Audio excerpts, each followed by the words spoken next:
Salah satu hal yang aku juga garis bawahi dalam memilih pemeran di situ, Ernest selalu mengangkat sosok-sosok yang baru, yang mungkin banyak yang mungkin tidak dikenal sama orang. Bahkan Ernest sering sekali membesarkan orang-orang melalui filmnya Ernest. Ada nggak sih alasan-alasan tertentu memilih pemeran tuh harus seperti apa? Pemeran film itu kan sebenarnya yang nomor satu, ada dua elemen kan. Yang pertama skillnya, tentunya skill actingnya, of course. Yang kedua adalah kecocokan dia dengan karakternya. Kadang-kadang ada yang skill actingnya bagus, tapi pas kita coba untuk karakter tersebut kok kayaknya bukan seperti ini yang kami bayangkan ketika baca skripnya gitu. Jadi kalau skill actingnya bagus, kecocokan dia dengan karakternya bagus, ya itulah yang terutama gitu. Kadang-kadang ada faktor lain, tapi buat kami pribadi di Imaginary sih nggak terlalu kayak jumlah followers, misalnya seberapa populer gitu. Nah kalau tentang film yang agak lain, yang ini, yang kedua ini. Yang kedua ini, apa yang bikin agak lain? Pertama-tama dari segi konsep, kita bukan sequel. Jadi kita konsep agak lain itu sejak awal dirancang seperti terinspirasi dari Warkop DKI. Ketika mereka memulai film baru, ya kita mulai aja baru ceritanya. Jadi ya tidak ada sangkut pautnya dengan cerita sebelumnya. Gitu. Jadi kalau sebelumnya mereka jaga rumah hantu, selesai petualangan itu ya selesai. Di sini mereka jadi detektif mencari pembunuh yang bersembunyi di panti jompo gitu. Konsepnya itu sesuatu yang baru banget.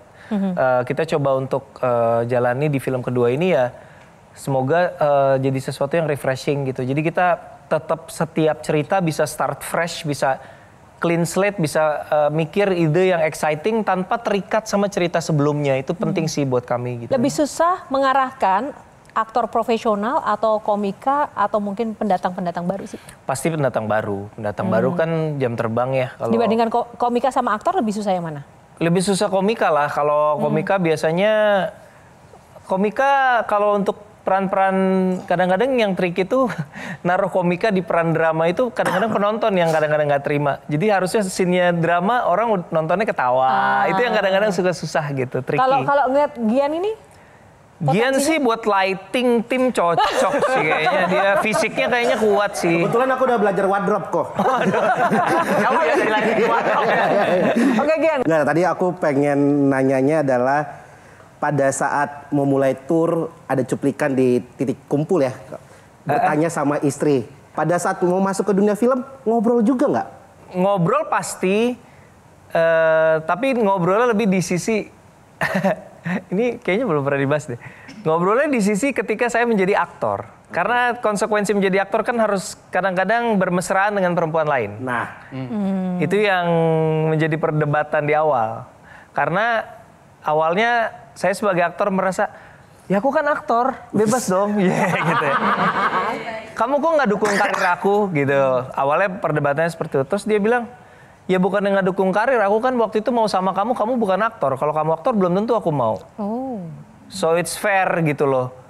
Istilah bahasa Inggrisnya, I did not sign up for this version of you.